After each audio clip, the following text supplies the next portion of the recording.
સ્થાનિક સ્વરાજની ચૂંટણીમાં 12,000 બેઠક પર આમ આદમી પાર્ટી ઉતારશે ઉમેદવાર, ઈસુદાને કરી જાહેરાત। સ્થાનિક સ્વરાજની ચૂંટણીને લઈને તમામ પાર્ટીઓ તૈયારીઓ શરૂ કરી ચૂકી છે, ત્યારે આ વખતે પ્રથમવાર સ્થાનિક સ્વરાજની ચૂંટણીમાં જંપ લાવવા આમ આદમી પાર્ટીએ જાહેરાત કરી। સ્થાનિક ચૂંટણીની 12,000 બેઠક પર આમ આદમી પાર્ટી ઉમેદવારો ઉતારશે। આ અંગેની જાહેરાત કરતા આપના પ્રદેશ પ્રમુખ ઈસુદાન ગઢવીએ કહ્યું કે 7 જૂનમાં કમિટીઓ બનાવી ઉમેદવારોની લેવાઈ સાયન્સ 18મી સુધીમાં ઉમેદવારોને સાંભળવામાં આવશે।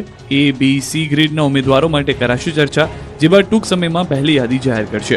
ઉમરેઠ વિધાનસભાની પેટા ચૂંટણીમાં પણ આપ મેદાને ઉતરશે।